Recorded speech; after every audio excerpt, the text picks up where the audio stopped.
கர்த்தராகிய இயேசு கிறிஸ்து என்ற நாமத்தினாலே அடியேன் உங்கள் யாவரையும் அன்போடு வாழ்த்து வரவேற்கிறேன். இப்பொழுதும் உபாகமம் 16வது அதிகாரத்தின் 20வது வசனத்தினை நாம் எல்லோரும் இணைந்து வாசிப்போமாக. நீ பிழைத்து உன் தேவனாகிய கர்த்தர் உனக்கு கொடுக்கும் தேசத்தை சுதந்தரித்துக் கொள்ளும்படிக்கு நீதியையே பின்பற்றுவாயாக. எகிப்தின் அடிமைத்தனத்திலிருந்து தேவனாகிய கர்த்தராலே மீட்டெடுக்கப்பட்ட இஸ்ரவேல் ஜனங்களுக்கு மோசேயின் மூலமாய் தேவனாகிய கர்த்தர் கொடுக்கிற ஆசீர்வாதமான வாக்கியம் வசனம், நீ சுதந்திரிக்க போகிற தேசத்திலே நீ பிழைக்க வேணும். நீ சுதந்திரிக்க போகிற தேசம் என்று ஒன்று உண்டு. அந்த தேசத்திற்கு சென்று அங்கே அதை சுதந்திரித்து கொண்டு அங்கே நீ பிழைக்க வேண்டும். அதற்கு நீ செய்ய வேண்டியது என்ன என்றால், நீதியையே பின்பற்றுவாயாக. நீ பிழைத்து உன் தேவனாகிய கர்த்தர் உனக்கு கொடுக்கும் தேசத்தை சுதந்திரித்துக் கொள்ளும்படிக்கு நீ பிழைத்து உன் தேவனாகிய கர்த்தர் உனக்கு கொடுக்கும் தேசத்தை சுதந்திரித்துக் கொள்ளும்படிக்கு நீதியையே பின்பற்றுவாயாக என்றால், சரீரமாகி இந்த தேசத்திலே நான் பிழைத்திருக்கும்படிக்கு, இந்த சரீரமாகிய தேசத்தை சுதந்திரித்துக் கொள்ளும்படிக்கு நான் நீதியையே பின்பற்ற அழைக்கப்படுகிறேன். அப்பொழுது நான் பிழைப்பேனாக. சரீரமாகிய தேசத்திலே ஆவியும் ஆத்மாவும் இணைந்து வாழ்ந்து கொண்டிருக்கிறது. சரீரமாகிய இந்த தேசத்தில் வாழக்கூடிய ஆவியும் ஆத்மாவும் நீதியையே பின்பற்றுமேயானால் இந்த சரீரம் பிழைத்திருக்கும். அப்ப நீதி என்றால் என்ன என்று பார்ப்போமேயானால், ஆபிரகாம் தேவனாகிய கர்த்தரை விசுவாசித்தான், அது அவனுக்கு நீதியாக எண்ணப்பட்டது. ஆகவே விசுவாசமே நமக்கு நீதியாக இருக்கிறபடியினாலே இந்த சரீரமாகிய தேசத்துக்குள்ளே வாழக்கூடிய ஆவியும் ஆத்மாவும் எப்பொழுதும் விசுவாசத்தையே பின்பற்ற அழைக்கப்படுகிறது. உபாகமம் 16வது அதிகாரத்தின் 20வது வசனத்திலே கடைசி வாக்கியம் நீதியையே என்று சொல்லப்பட்டிருக்கிறது. நீதியை அல்ல, நீதியையே, விசுவாசத்தையே நாம் பின்பற்ற அழைக்கப்படுகிறோம். சங்கீதம் 37:29 பழைய ஏற்பாட்டிலே 692வது பக்கம். நீதிமான்கள் பூமியை சுதந்திரித்துக் கொண்டு என்றென்றைக்கும் அதிலே வாசமாயிருப்பார்கள். நீதிமான்கள் பூமியை சுதந்திரித்துக் கொண்டு என்றென்றைக்கும் அதிலே வாசமாயிருப்பார்கள். நீதியையே பின்பற்றுகிறவர்கள். ஆகவே கிறிஸ்தவ வாழ்விலே விசுவாசத்தையே உடையவர்கள் இந்த சரீரத்தை சுதந்திரித்துக் கொள்வார்கள். அவர்கள் என்றென்றைக்கும் இந்த சரீரத்திலே வாசமாயிருப்பார்கள். சரீரத்தை சுதந்திரித்துக் கொள்ளுதல் என்றால் வியாதியோ வாதையோ விபத்துக்களோ விக்னங்களோ இந்த சரீரத்தை அணுகாமல் கர்த்தராகிய இயேசு அவர்களை ஆசீர்வதிப்பார். அவர்கள் அந்த சரீரத்தை சுதந்திரிப்பார்கள், அந்த தேசத்தை சுதந்திரிப்பார்கள். மண்ணினாலே உண்டான இந்த சரீரமாகிய மண்ணிலிருந்து எடுக்கப்பட்ட இந்த சரீரம், பூமியிலிருந்து வந்த சரீரத்தை இந்த சரீரம் சுதந்திரித்துக் கொள்ளப்படும்படிக்கு அவர்கள் இயேசுவையே என்றென்றைக்கு விசுவாசிக்க வேணும். அவர்கள் என்றென்றைக்கும் இந்த சரீரத்திலே, இந்த பூமியிலே, இந்த தேசத்திலே வாசமாயிருப்பார்கள். சங்கீதம் 37:22 பழைய ஏற்பாட்டிலே 692 பக்கம். அவரால் ஆசீர்வதிக்கப்பட்டவர்கள் பூமியை சுதந்தரித்துக் கொள்வார்கள். அவரால் ஆசீர்வதிக்கப்பட்டவர்கள் பூமியை சுதந்தரித்துக் கொள்வார்கள். அதற்கு பிற்பகுதியில் உள்ள வாக்கியத்தை நீங்களே வாசித்து தெரிந்து கொள்ளுங்கள். அவரால் ஆசீர்வதிக்கப்பட்டவர்கள் பூமியை சுதந்தரித்துக் கொள்வார்கள். நீதிமான்கள் பூமியை சுதந்தரித்துக் கொள்வார்கள். என்றென்றைக்கும் அதிலே வாசமாயிருப்பார்கள், பிழைத்திருப்பார்கள். ஆகவே நாம் செய்ய வேண்டியது என்ன என்றால், நீதியையே பின்பற்ற அழைக்கப்படுகிறோம். விசுவாசத்தையே உடையவர்களாக இருக்க அழைக்கப்படுகிறோம். சங்கீதம் 118:15 பழைய ஏற்பாட்டிலே 744 பக்கம். நீதிமான்களுடைய கூடாரங்களில் ரட்சிப்பின் கம்பீர சத்தம் உண்டு, கர்த்தரின் வலதுகரம் பராக்கிரமம் செய்யும். நீதிமானுடைய கூடாரத்தில், நீதிமான்களுடைய கூடாரங்கள் என்ன உண்டு? ரட்சிப்பின் கம்பீர சத்தம் உண்டு. அல்லேலூயா. நீதிமான்கள் பூமியை சுதந்தரித்துக் கொண்டு என்றென்றைக்கும் அதிலே வாசமாயிருப்பார்கள். கர்த்தரால் ஆசீர்வதிக்கப்பட்டவர்கள் பூமியை சுதந்தரித்துக் கொள்வார்கள். எனவே நீ பிழைத்து உன் தேவனாகிய கர்த்தர் உனக்கு கொடுத்திருக்கிற சரீரமாகிய தேசமாகிய கூடாரத்திலே நீ பிழைத்து, தேவனாகிய கர்த்தர் நமக்கு கொடுத்திருக்கிற தேசமாகிய சரீரமாகிய இந்த கூடாரத்திலே நாம் பிழைத்து இந்த தேசத்தை சுதந்தரித்துக் கொண்டு ஆசீர்வதிக்கப்படும்படிக்கு நீதியையே என்றால் விசுவாசத்தையே பின்பற்ற அழைக்கப்படுகிறேன். இப்பொழுது சங்கீதம் 118:15 நீதிமானுடைய கூடாரம் என்று சொல்லுகிறது. நம்முடைய சரீரமாகிய இந்த கூடாரம் நீதிமானுடைய கூடாரமா இருக்கிறதா? நம்முடைய கூடாரம் நீதிமானுடைய கூடாரமா இருக்கிறதா? சரீரமாகிய கூடாரம்.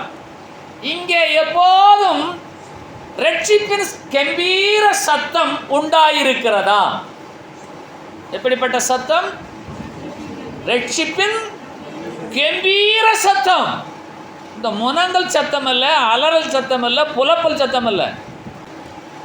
கர்த்தரின் வலதுகரம் அங்கே பராக்கிரமம் செய்கிறதா? நீங்கள் பிழைத்திருக்கிறீர்களா? இப்போ மனசுக்குள்ளே சில பேர் பேசுவாங்கள்ல, எல்லாரும் அவங்கவுங்க வேலையை பார்த்து போயிடுவாங்க. வீட்டில் ஒத்தையிலே வேலை செஞ்சுட்டு இருக்கையில் எத்தனை வேலையை தான் செய்ய, இதெல்லாம் ஒரு பிழப்பா? அப்படி பேசுகிறவங்க இருக்காங்க. கையெல்லாம் தூக்கி காட்டக்கூடாது. எல்லாருமே என்ன செய்வோம்? தனிமையில் புலம்புவோமா? எத்தனை வேலையை செய்ய வேண்டியிருக்கு. என் வீட்டில் யாராலும் இந்த பிள்ளைகள் உதவி செய்தா, என் வீட்டுக்காரருக்கு கண்டுக்கிறாரா, நான் எவ்வளோ வேலையைத்தான் செய்ய வேண்டியிருக்கு. அந்த கூடாரத்தில் என்ன உண்டாகிறது? புலப்பம், முனங்கள் உண்டாகுதா இல்லையா? சரீரமாகிய கூடாரத்திலே புலப்பம் இல்லை, முனங்கள் இல்லை என்று யாரும் சொல்ல முடியாது. இருக்கும். சரி, ஒரு சந்தோஷமான ஒரு ஆறுதலான வார்த்தையாலும் சொல்கிறாங்களா? இந்த சரீரத்துக்குள்ளே, இந்த கூடாரத்துக்குள்ளே ரட்சிப்பின் கம்பீர சத்தம் உண்டாயிருக்கும்படிக்கு ஒரு சொல்லாமா, நீதியை பின்பற்றுவோமையானால் நாம் பிழைத்திருப்போம். ஆமென். கவனிங்க, இந்த ஆவியும் ஆத்மாவும் இந்த சரீரமாகிய கூடாரத்துக்குள்ளே வாசமாக இருக்கிறது. இது பிழைத்திருக்கும்படிக்கு நாம் இயேசுவையே பின்பற்ற அழைக்கப்படுகிறோம். இவ்வளவுதான், முடிஞ்சு போச்சு. அல்லேலூயா. இப்போ உங்களுக்கு அளவில்லாத மன உளைச்சல், மன சஞ்சலம், மன கஷ்டம், மன வருத்தம், மன நோவு, மன சோர்வு மன துக்கம், இதெல்லாம் உங்களுக்குள்ள வருதுன்னா நீங்கள் என்ன சொல்லணும்? இயேசுவே, என்னை கண்ணோக்கி பாரும், எனக்கு உண்டாயிருக்க நெருக்கங்கள் எல்லாம் உமக்கு தெரியும், ஆனாலும் நீர் என்னை விடுவிக்க வல்லவர் என்று சொல்லி அவரே விசுவாசித்தால், ஹல்லேலூயா. அது எப்படி ஆகும் நீங்க கேட்டா உங்களுக்கு நடக்காது. ஆகும்னு விசுவாசித்தால் ஆகும். எல்லாம் சொல்லாமா? விசுவாசிக்கிறவனால் எல்லாம் கூடும். ஆமா, விசுவாசிக்க கூடுமானால் எல்லாம் கூடும். விசுவாசிக்கிறவனுக்கு எல்லாம் கூடும். நீங்க விசுவாசிக்க முடிகிறதா? இன்றைக்கு உங்கள் சரீரமாகிய கூடாரம் நீதிமானின் கூடாரமாய் எப்போது மாறுகிறது என்று சொன்னால், உங்களுடைய சரீரத்துக்குள்ளே எப்போதும் என் கர்த்தர் என்னை கிருபையாய் நடத்தி கொண்டிருக்கிறார். உங்கள் சரீரத்துக்குள்ளே அப்படி சத்தம் கேட்கணும். கேட்குதா? அல்லேலூயா. இன்னைக்கு காலையில் நல்லா தூக்கம் வந்ததா எல்லாருக்கும்? காலையில் மட்டுமா தூக்கம் வந்தது? இப்போ கூட தூக்கம் வருது. கொஞ்சம் சத்தத்தை குறைச்சி பேசுனீங்கன்னா நல்லா இருக்குமே. எப்படி இனிமையான மழை, அற்புதமான குளிர்ந்த காற்று. காலையில் எழுந்து வேலை தான் செய்ய வேண்டுமா? ஆலயத்துக்கு தான் செல்ல வேண்டுமா? பேசாமல் ஞாயிற்றுக்கிழமை ஆலயத்தை இன்று விடுமுறை என்று சொல்லிவிட்டு நாளை வைக்கலாமே. நாளைக்கு அரசு விடுமுறையே. ஆகையினாலே இந்த சரீரமாகிய கூடாரத்துக்குள்ளே குழப்பம் வரும், குழப்பம் வரும், அலறல் வரும், அழுகை வரும், சத்தம் வரும். இயேசுவையே பின்பற்றுகிற கூடாரமானது அது நீதிமானின் கூடாரமாய் மாறுகிறபடியினாலே அந்த குழப்பம் பொலப்பம் எல்லாவற்றையும் இயேசு மாற்றி ரட்சித்து கம்பீர சத்தத்தை உண்டு பண்ண வல்லவராய் இருக்கிறபடியினாலே இயேசுவையே பின்பற்ற அழைக்கப்படுகிறோம். இதை செஞ்சு பாருங்க, உங்க கூடாரம் நீதிமானின் கூடாரமாய் மாறும். அல்லேலூயா. இப்போ நம்ம கூடாரத்தில் நம்ம ஒவ்வொரு வீட்டிலும் ஒரு 6 பேர் 5 பேர் 4 பேர் இருக்கோம். சரியா? நாம் இருவர் நமக்கு இருவர் 4 பேர் இருக்கோம். சரியா? நாம் இருவர் நமக்கு அதற்கு இன்னொருவர் என்று சொல்லி சில பேர் 2 பேராக இருக்காங்க கூடாரத்தில். இந்த 2 பேரில் ஒருத்தர் என்ன செய்வாங்க? விசுவாசத்தையே பேசுவாங்க. அடுத்தவங்க என்ன செய்வாங்கன்னா அதற்கு எதிர்மறையாகவே பேசுவாங்க. அதெல்லாம் நடக்கவா போகுதுன்னு சொல்லி அப்படி சொல்லக்கூடாது. உங்களுடைய கூடாரமாகிய சரீரம், உங்களுடைய கூடாரமாகிய நீங்கள் வாசம் பண்ணும் வீடு, கர்த்தர் உங்களுக்கு கொடுத்த பூமி, அந்த தேசத்திலே எப்பொழுதும் இயேசுவையே பின்பற்றினால் நீங்கள் பிழைப்பீர்கள் என்பதே வேதம் சொல்லக்கூடிய தெய்வீக ஆலோசனை. அதனால வாழ்க்கை வாழலாம், எல்லாரும் வாழ்றாங்க. ஆனா பிழைக்கிறவர்கள் யார்? விசுவாசத்தினாலே நீதிமான் என்ன செய்வான்? பிழைப்பான். அப்போ வாழ்க்கை வேறு, பிழைப்பு வேறு. என் சரீரம் வாழ்கிறது, எனக்குள்ளே ஒரு சிறுநீரகம் செத்து போனது, அது பிழைக்க இருக்கிறதா? அது வாழவில்லை. தெரியுமா உங்களுக்கு? என் சரீரம் வாழ்கிறது, என்னுடைய நுரையீரலில் ஒன்று செத்து போனது, அது பிழைக்கவில்லை. இப்படி நிறைய சரீரம் இருக்கிறது. மனிதன் ஒவ்வொரு நாளும் வளர்ந்து ஒரு குறிப்பிட்ட வயதுக்கு பின்பாக அவன் கொஞ்சம் கொஞ்சமாய் சாகிறான். அவன் பிழைக்கவில்லை. மறுபடியும் காது கொடுத்து கேளுங்க. மனிதன் பிறந்து வளர்ந்து ஒரு குறிப்பிட்ட வயதிற்கு பின்பாக அவனுக்குள்ளாக அநேக உறுப்புகள் கொஞ்சம் கொஞ்சமாக சாகிறது, அது பிழைக்கவில்லை. அப்போ முன்பு மாதிரி என்னால் வேலை செய்ய முடியவில்லை, முன்பு மாதிரி என்னால் தூங்க முடியவில்லை, முன்பு போல் என்னால் சாப்பிட முடியவில்லை, முன்பு போல் என்னால் நடக்க முடியவில்லை என்று சொன்னால் வளர்ந்த அந்த சரீரம் இப்பொழுது தேய்ந்து செத்து கொண்டிருக்கிறது, அது பிழைக்கவில்லை. ஹல்லேலூயா. அப்ப இப்போ சரீரத்துக்குள்ள வாசம் பண்ணக்கூடிய அந்த ஆவியும் ஆத்மாவும் சொல்லும், அந்த கூடாரத்துக்குள்ள வாசம் பண்ணக்கூடிய அந்த ஆவியும் ஆத்மாவும் புலம்ப ஆரம்பிக்கும், என்ன இப்படி என்று. அப்பொழுது என்ன சொல்ல வேணும்னா, இம்மட்டும் என் கர்த்தர் என்னை காத்து கொண்டார் என்ற விசுவாசம் உண்டாயிருக்குமேயானால் அது நீதிமானின் கூடாரமாயிருக்கும். அங்கே ரட்சிப்பின் கம்பீர சத்தம் கேட்கும். தேவனுடைய கர்த்தருடைய வலதுகரம் அங்கே பராக்கிரமம் செய்யும். சங்கீதம் 118:15 எடுத்து நீங்கள் ஒரு காகிதத்தில் எழுதி உங்கள் கூடாரத்திலே அதை அலங்காரமாக வையுங்கள். நீதிமான்களின் கூடாரம், நீதிமான்களுடைய சரீரமாகிய கூடாரத்திலே ரட்சிப்பின் கம்பீர சத்தம் உண்டு. கர்த்தரின் வலதுகரம் பராக்கிரமம் செய்யும். ஒரு அல்ல சொல்லாமா? ஹல்லேலூயா. இப்பொழுது நம்முடைய நிலையை குறித்து ஒரு வசனம் அற்புதமாய் சொல்லுகிறது. அது என்ன சொல்லுகிறது என்றால், புதிய ஏற்பாட்டிலே 2 கொரிந்தியர் 5வது அதிகாரம் 4வது வசனம் 248வது பக்கம். இந்த கூடாரத்தில் இருக்கிற நாம் பாரஞ்சுமந்து தவிக்கிறோம். பைபிள் உள்ளதை உள்ளபடியே சொல்லுகிறது. இந்த கூடாரத்தில் இருக்கிற நாம், சரீரமாகி இந்த கூடாரத்தில் இருக்கிற நாம் பாரஞ்சுமந்து தவிக்கிறோம். இந்த போர்வையை களைந்து ஓட வேண்டுமென்று விரும்பாமல், மரணமானது ஜீவனாலே விழுங்கப்படுவதற்காக போர்வையை தரித்தவர்களாய் இருக்க வேண்டும் என்று விரும்புகிறோம். இயேசுவை விசுவாசிக்கிறபடினாலே. வசனத்தை எல்லாரும் எடுத்துட்டீங்களா? எல்லாரும் எடுத்துட்டீங்களா? எல்லாம் ஒன்று போல வாசிங்க பார்க்கலாம்.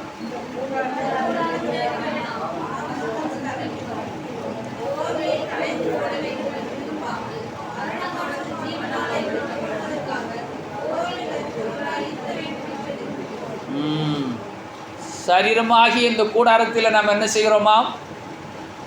பாரஞ்சுமந்து தவிக்கிறோம். இந்த வாழ்க்கையை முடித்து விடலாமா?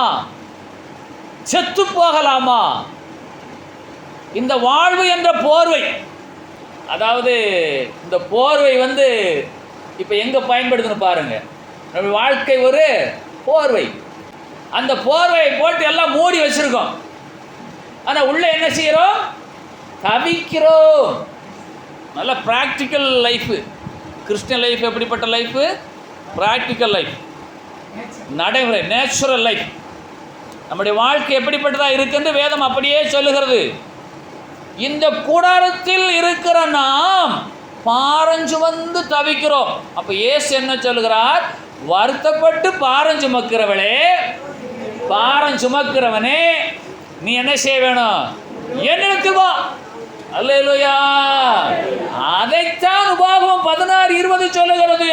நீதியையே, இயேசுவையே, விசுவாசத்தையே பின்பற்றுவாயாக என்று சொல்லி. சரியா? அதனால நம்ம வாழ்ந்து கொண்டிருக்கிறோம், ஆனால் பிழைத்திருக்க வேணும். பிழைத்திருக்கிறவருடைய கூடாரம் நீதிமானுடைய கூடாரம். அந்த கூடாரத்தில் எப்போது பார்த்தாலும் ரட்சிப்பின் கம்பீர சத்தம் கேட்டுக்கொண்டே இருக்கும். அங்கே கர்த்தரின் வலதுகரம் பராக்கிரமம் செய்யும், ஆளுகை செய்யும். அங்கே மரணமானது ஜீவனாலே விழுங்கப்படும். அந்த ஜீவன் யார் என்று சொன்னால் இயேசுவே நமக்கு ஜீவனாய் இருக்கிறார். ஏன்? அப்ப ஜீவனாலே விழுங்கப்படுவதற்கு, நீங்கள் பிழைத்திருப்பதற்கு நீங்கள் இயேசுவையே பின்பற்ற வேணும், நீதியையே பின்பற்ற வேணும். இதை விட்டுவிடுவீர்களேயானால் சொன்னால் என்று சொன்னால் நீங்கள் அந்த போர்வையை களைந்து ஓடலாமா என்று எண்ணுவீர்கள். இந்த வாழ்க்கை ஒரு போர்வை. நல்லவர் என்ற போர்வையிலே கெட்டவர் இருக்கிறாரா இல்லையா? பசுத்தோல் போர்த்திய புலிகள், தமிழ்ல எப்படி? ஓநாய்கள். அப்ப போர்வை அது ஒரு மறைவா இருக்கிறது. ஆகவே இந்த கூடாரத்தில் இருக்கிற நாம் பாரஞ்சுமந்து தவிக்கிறோம். பாரமே இல்லை என்று யாரும் சொல்ல முடியுமா? இந்த பாரம் வெளியில சில பாரங்கள், மனதிலே சில பாரங்கள், சரீரத்துக்குள்ளாக உள்ள உறுப்புகளினாலே சில பாரங்கள். அல்லேலூயா. இந்த பாரங்களினாலே நமக்கு என்ன உண்டாகிறது? தவிப்பு உண்டாகிறது. இந்த பாரத்தினாலே புலப்பம் உண்டாகிறது. ஆகவே நாம் செத்து போகலாமா என்று விரும்புகிறோமா? பிழைத்திருக்க வேண்டும் என்று விரும்புகிறோமா? கவனிங்க, 2 கொரிந்தியர் 5வது அதிகாரத்தின் 4வது வசனம் வசனத்தின் மையப்பகுதி மரணமானது ஜீவனாலே விழுங்கப்படுவதற்காக போர்வையை வாழ்க்கையை முடித்துக்கொள்ள விரும்பவில்லை என்று அர்த்தம். சரியா?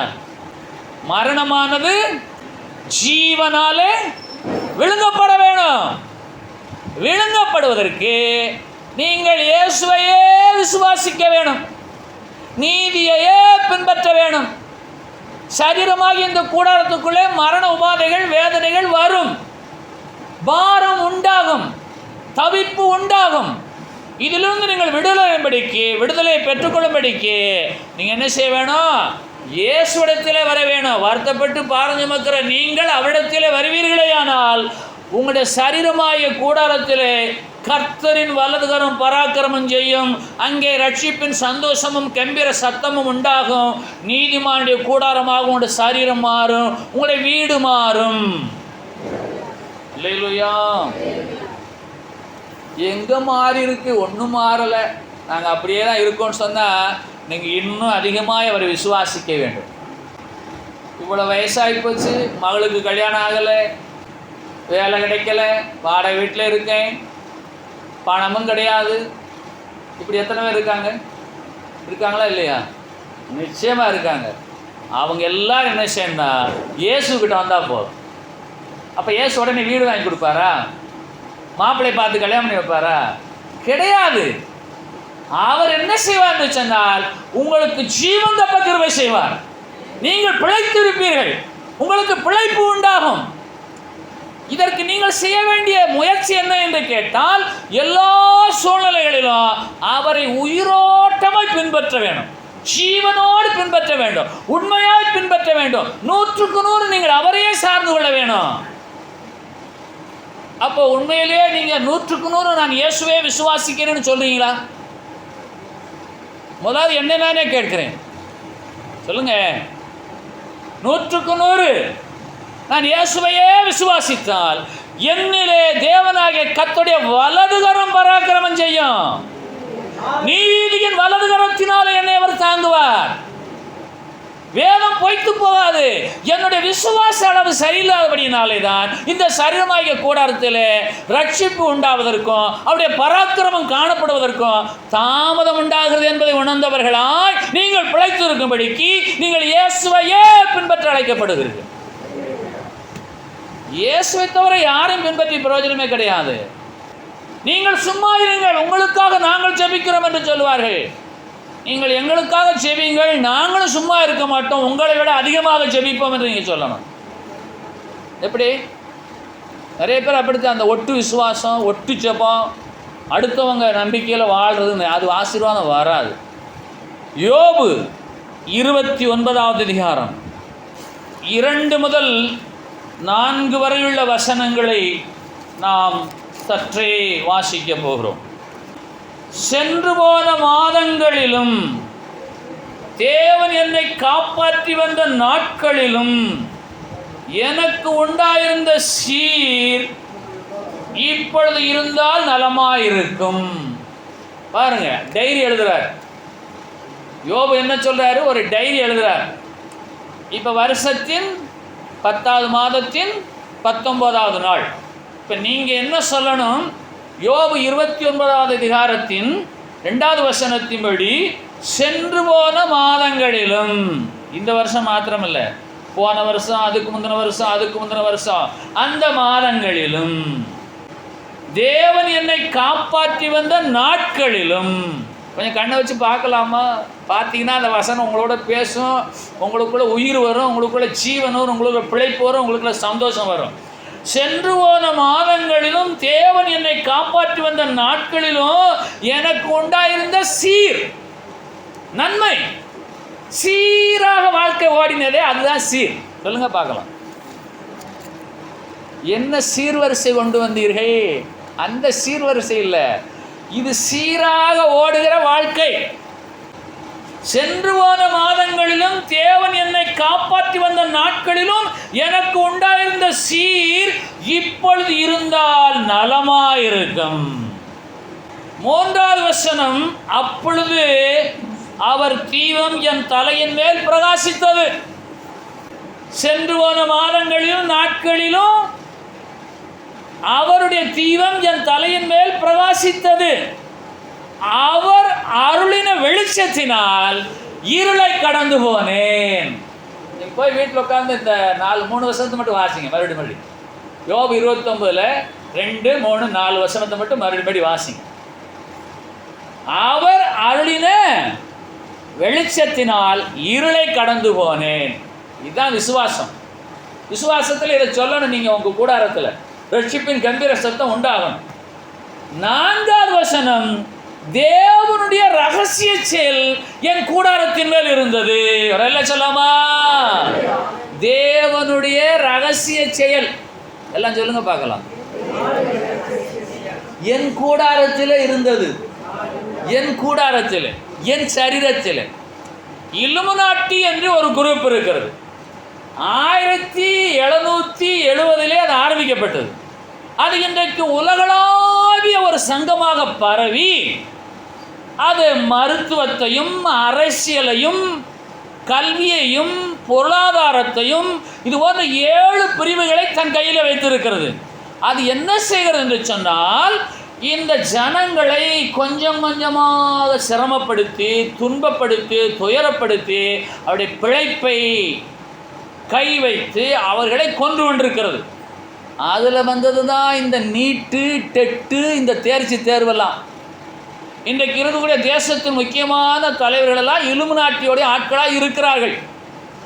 அவர்கள் என்ன செய்கிறார்கள் சொன்னால், மருத்துவத்துறையிலே கொஞ்சம் கொஞ்சமாக சைலண்ட் கில்லிங் மெடிசனை கொடுத்து கொண்டிருக்கிறார்கள். அதில் ஒன்றுதான் இந்த பிராய்லர் கோழி.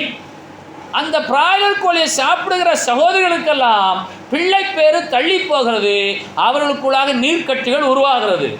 இப்படி அநேக மருந்துகள், அரசியல் சூழ்நிலைகள், பொருளாதார சீர்கேடுகள், மருத்துவத்தில் வரக்கூடிய குறைபாடுகள் மூலமாக இந்த பூமியில சேட்டானிக் சர்ச்சஸ் செயல்படுகிறது.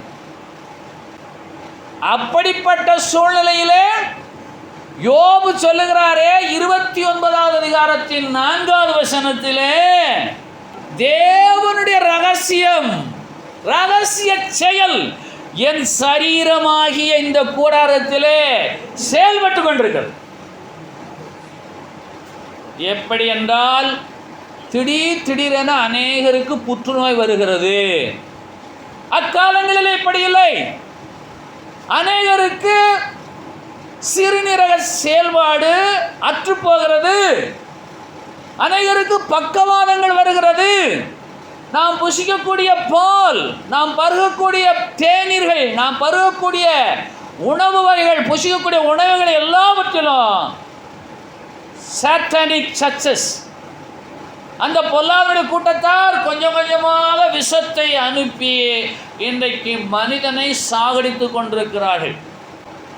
அதற்கு தலைவன் யார் தெரியுமா? ஆதாம் என்ற ஒரு நபன் மூலமாக ஆரம்பிக்கப்பட்டது 1770.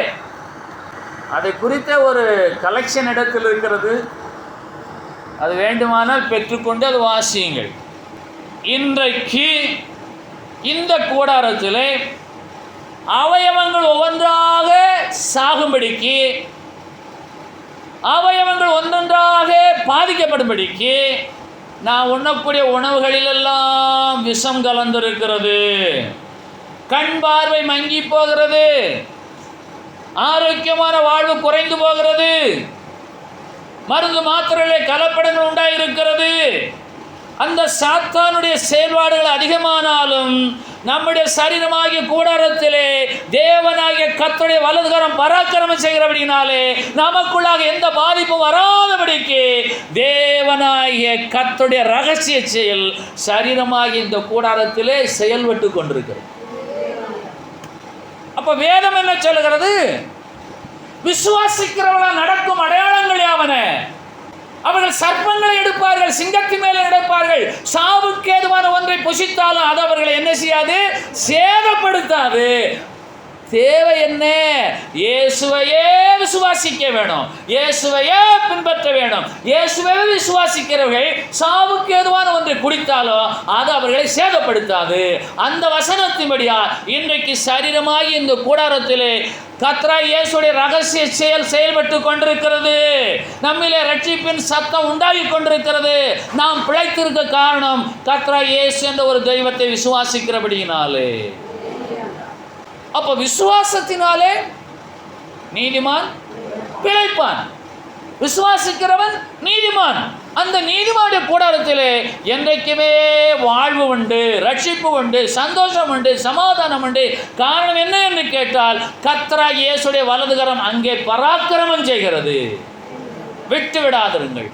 ஆகவே தான் உபாகமம் 16:20 சொல்லுகிறது, நீ சுதந்திரித்திருக்கிற உன்னுடைய சரீரமாகிய தேசத்திலே நீ பிழைத்திருக்கும்படிக்கு நீ எப்போது இயேசுவையே பின்பற்றுவாயாக, விசுவாசத்தை உடைய வாழ்வாயாக. சாவுக்கு ஏதுவான ஒன்றை நீ குடித்தாலும் அது உன்னை சேதப்படுத்தாது. சாக போறேன்னு சொல்லி விஷத்தை கொடுத்தா அது சேதப்படுத்தும். அதாவது மரணமானது ஜீவனாலே விழுங்கப்படுவதற்காக வாழ வேணும். ஜீவனானது மரணத்தாலே விளங்கப்படுவதற்காக வாழக்கூடாது. மரணமானது ஜீவனாலே விளங்கப்படுவதற்கு இயேசுவை பற்ற விசுவாசமே நமக்கு உதவி செய்கிறதா இருக்கிறது. மறுபடியும் சொல்லட்டுமா? மரணமானது ஜீவனாலே விழுங்கப்படுவதற்கு இயேசுவை பற்ற விசுவாசமே நமக்கு உதவி செய்கிறதா இருக்கிறபடினாலே நீ இயேசுவையே பின்பற்றுவாயாக. சரீரமாக இந்த கூடாரத்திலே நாம் பாரம் சுமந்து தவிக்கிறோம். இந்த போர்வையை களைந்து ஓட வேண்டும் என்று விரும்பாமல் மரணமானது ஜீவனாலே விழுங்கப்படுவதற்காக விசுவாசம் என்னும் போர்வையை நாம் தரித்து கொள்ள விரும்புகிறோம். இன்றைக்கு வேலை வாய்ப்பு குறைந்து போக காரணம் என்ன? வியாதி பெருகி போக காரணம் என்ன? அரசியல் சூழ்ச்சிகள் ஜனங்களுக்கு விரோதமாக எழுந்திருக்க காரணம் என்ன? எல்லாமே அந்த பொல்லாதவனுடைய ஆளுகையில் இருக்கக்கூடிய அவனுடைய ஆளுகைக்கு உட்பட்ட ஜனங்கள் பராக்கிரமம் செய்து கொண்டிருக்கிறார்கள். அவர்களுக்கு மேலாக தேவனாகிய கர்த்தருடைய வலதுகரம் என்னிலே பராக்கிரமம் செய்யும்படிக்கு சரீரமாகி என் கூடாரத்திலே எப்போது ரட்சிப்பின் கம்பீர சத்தம் கேட்டுக்கொண்டே இருக்க என்னை நானே ஆயத்தப்படுத்த வேண்டிய அவசியமாக இருக்கிறது. எத்தனை பேருக்கு புரிகிறது? ஆகவே நல்லா கவனிங்க. எப்போது நீங்க இயேசுவே இயேசுவே இயேசுவே இயேசுவே என்னை கண்ணோக்கி பாருமையா, உம்முடைய ரகசிய செயல் என் சரீரமாக இந்த கூடாரத்தின் மேலே செயல்படட்டும். உம்முடைய வலதுகரம் என்னிலே பராக்கிரமம் செய்யட்டும். நான் என் கூடாரத்தில் எப்போதும் ரட்சிப்பின் கம்பீர சத்தத்தை உடையவனாக இருக்க எனக்கு உதவி செய்யும். நான் புலம்பக்கூடாது. எனக்குள்ளாக சாவே வரக்கூடாது. எனக்குள்ளாக மரணம் தான் வர வேணும். சாவு என்றால் என்ன? மரணம் என்றால் என்ன? பலிகள் என்றால் என்ன? மரணம் என்பது இயற்கையிலே வரக்கூடிய ஒரு நிகழ்வு. நாம மரணத்தை விரும்பி போகக்கூடாது. அது சாவு. பாவம் செய்கிற ஆத்துமா சாவும், அது சாவு. தவறான காரியம், அநீதியெல்லாம் பாவம். அவரை விசுவாசிக்க வேண்டிய நீங்கள் விசுவாசிக்காமல் போனால் அது பாவம். அப்போ பாரஞ்சம் வந்து தவிக்கிறேன் என்று சொல்லுகிற நீங்கள் அவரை விசுவாசித்தால் அது உங்களுக்கு நீதி. அந்த நீதியினாலே நீங்கள் பிழைப்பீர்கள். அதை விட்டுவிட்டு அவரை விசுவாசிக்காமல் போனால் நீங்கள் பாவம் செய்கிறவர்கள். அந்த பாவத்தினாலே நீங்கள் சாவீர்கள். அப்ப மரணம் வேறு, பாவம் வேறு. பலி என்று சொன்னால் எல்லா சூழ்நிலைகளிலும் என் ஆவி, ஆத்மா, சரீரம் மூன்றையும் ஜீவ பலியாக உமக்கே நான் ஒப்புக் கொடுக்கிறேன். சொல்லலாமா? அப்படி சரீரத்தில் பாரம் சுமந்து தவிக்கிறேன், கூடாரத்திலே பாரம் சுமந்து தவிக்கிறேன். ஆனாலும் நான் நீதிமானாய் காணப்படுவது எதிலே என்று சொன்னால் எல்லா சூழ்நிலையிலும் அவரே விசுவாசிப்பது. அவரை விசுவாசிக்கிற நான் நீதிமான், நான் பிழைப்பேன். அவர் விசுவாசிக்காதவன் அநீதிமான், அநீதி எல்லாம் பாவம், அவன் சாவான். எந்த கூட்டத்திலே நாம் சேர்ந்து கொள்ள போகிறோம் என்பதை நாமே தீர்மானிக்கிறேன். அப்ப மரணம் வேறு, சாவு வேறு. மரணமானது ஜீவனாலே, ஜீவனின் அதிபதியாக இயேசுனாலே விழுங்கப்படுவதற்கு நாம் விசுவாசம் என்னும் போர்வையை தரித்து கொள்ள விரும்ப வேண்டும். 2 கொரிந்தியர் 5வது அதிகாரம் 4வது வசனம். அதனால விசுவாசமே உலகத்தை ஜெயிக்கிற ஜெயம். உலகத்திலே பாரம் சுமந்து தவிக்கிற நம்மை அரசியல் ஒடுக்குகிறது. அரசியல் சூழ்ச்சிகள் ஒடுக்குகிறது. ஜிஎஸ்டினாலே ஒடுக்குகிறார்கள். கல்வியில தேவையில்லாத புதிய புதிய பாடத்திட்டங்கள், சட்டத்திட்டங்களை கொண்டு வந்து கல்வியினாலே ஜனங்களை ஒடுக்குகிறார்கள். வங்கிகளிலே பொருளாதார சுமைகளை கொடுக்கிறார்கள். வட்டிக்கு வட்டி போட்டு ஜனங்களை ஒடுக்குகிறார்கள். மருத்துவத்தில் பொய்யான மருந்து மாத்திரைகளை கொடுத்து ஜனங்களை கொஞ்சம் கொஞ்சமாக சாகடித்துக் கொண்டிருக்கிறார்கள். இவைகளெல்லாம் இந்த பூமியிலே அவனாலே செய்யப்படுகிறது. அதே வேளையிலே தேவனாகிய கர்த்தருடைய ரகசிய செயல் சரீரமாகி என் சரீரத்தில் கூடாரத்திலே, என் சரீரமாகி இந்த கூடாரத்திலே அது நிகழ்ந்து கொண்டுதான் இருக்கிறது. ஆகவே தான் நான் பிழைத்திருக்கிறேன் என்று நான் சொல்ல முடியும். ஆகவே இயேசு விசுவாசிகள் நீங்கள் பிழைப்பீர்கள். ஆகவே தான் விசுவாசத்தையே நீதியையே நீங்கள் பின்பற்ற அழைக்கப்படுகிறீர்கள். ஏசாயா 54:2 உன் கூடாரத்தின் இடத்தை விசாலமாக்கு. உன் சரீரமாகிய கூடாரத்துக்குள்ளே விசாலமாக வேணும். விசுவாசம், பாடல், சோத்திரங்கள், துதிகள், உபவாசங்கள், ஜெபங்கள், வேத வாசிப்புகள், நன்றிகள். உன் கூடாரத்தின் இடத்தை விசாலமாக்கு. உன் வாசஸ்தலங்களின் திரைகள் விரிவாக்கட்டும். தடை செய்யாது, சோர்ந்து போகாது, பலவீனனாகாது. கூடாரத்தை விசாலமாக்கலாமா? ஏசாயா 54வது அதிகாரத்தின் 2வது வசனம், பழைய ஏற்பாட்டில் 860வது பக்கம். உன் கூடாரத்தின் இடத்தை விசாலமாக்கு. உன் வாசஸ்தலங்களின் திரைகள் விரிவாகட்டும். தடை செய்யாதே. உன் கயிறுகளை நீளமாக்கி உன் முளைகளை உறுதிப்படுத்து. நீ வலதுபுறத்திலும் இடதுபுறத்திலும் இடம் கொண்டு பெருகுவாய். உன் சந்ததியார் ஜாதிகளை சுதந்திரித்துக் கொண்டு பாழாய் கிடந்த பட்டணங்களை குடியேற்றுவிப்பார்கள். பயப்படாதே, நீ வெட்கப்படுவதில்லை. நானாதே, நீ லட்சையடைவதில்லை. உன் வாலிபத்தின் வெட்கத்தை நீ மறந்து உன் விதவை இருப்பின் நிந்தையை இனி நினையாதிருப்பாய். 5வது வசனம், உன் சிருஷ்டிகரே உன் நாயகர், சேனைகளின் கர்த்தர் என்பது அவருடைய நாமம். இஸ்ரவேலின் பரிசுத்தர் உன் மீட்பர். அவர் சர்வ பூமியின் தேவன் எனப்படுவார். ஹல்லேலூயா. அப்ப நம்முடைய கூடாரத்தை நாம் என்ன செய்ய வேணும்? இடத்தை விசாலமாக்க வேணும். நம்முடைய சரீரமாகிய கூடாரம் இன்னும் விஸ்தீர்ணமடைய வேணும். ஆகவே கர்த்தருடைய பிள்ளைகளாகிய நாம் ஞாயிற்றுக்கிழமை சபை கூடும்போது சோத்தரிப்போம், துதிப்போம், மகிமைப்படுத்துவோம், அவரை பாடுவோம், அவரை பணிந்து கொள்வோம். அதோடு நின்று போகாதபடிக்கு நீங்கள் எங்கே இருந்தாலும் ஞாயிற்றுக்கிழமை போல நீங்கள் கர்த்தரை தொழுது கொள்ள வேண்டும். செய்யலாமா? அதான் சில பேர் எப்படின்னா சண்டே கிறிஸ்டியன், சில பேர் கிறிஸ்மஸ் கிறிஸ்டியன், சில பேர் மேரேஜ் கிறிஸ்டியன். நம்ம எப்படியோ everyday Christian, every minute Christian, all days Christians. All saint சர்ச்னு ஒன்று இருக்குது. ஆல் செயின்ட்ஸ், சகல பரிசுத்தவான்களின் தேவாலயம். அதனால ஆல் டேஸ் கிறிஸ்டியன், நான் எல்லா நாளும் கிறிஸ்டியனாக இருக்கிறேன். யார் அப்படி சொல்ல போகிறோம்? அதைத்தான் வேதம் சொல்லுகிறது. உன் கூடாரத்தின் இடத்தை விசாலமாக்கு. விசாலமாக்கலாமா? பாரஞ்சுமந்து தவிக்க சொல்லலை, விசாலமாக்கு. அங்கே ரட்சிப்பின் கம்பீர சத்தம் கேட்க வேணும். அங்கே புலம்பலே இருக்கக்கூடாது. 2 கொரிந்தியர் 5வது அதிகாரத்தின் 1வது வசனம், பூமிக்குரிய கூடாரமாகிய நம்முடைய வீடு தேவ அழிந்து போனாலும், பூமிக்குரிய கூடாரமாகிய நம்முடைய வீடு அழிந்து போனாலும், தேவனால் கட்டப்பட்ட கைவேலையல்லாத நித்திய வீடு பரலோகத்தில் நமக்கு உண்டென்று அறிந்திருக்கிறோம். பூமிக்கிற கூடாரமாகிய இந்த வீடு எப்படிப்பட்டது? சரீரமாகிய இந்த வீடு அழிந்து போகக்கூடியது. ஆனால் தேவனால் கட்டப்பட்ட கைவேலை அல்லாத நித்திய வீடு பரலோகத்தில் நமக்கு உண்டு. நிச்சயமா உண்டு. யார் பார்த்தது? கண்டு விசுவாசிப்பவனை காட்டிலும் காணாமல் விசுவாசிக்கிறவன் தான் பாக்கியவான். அப்போ உண்டு என்று வேதம் சொன்னால் உண்டு.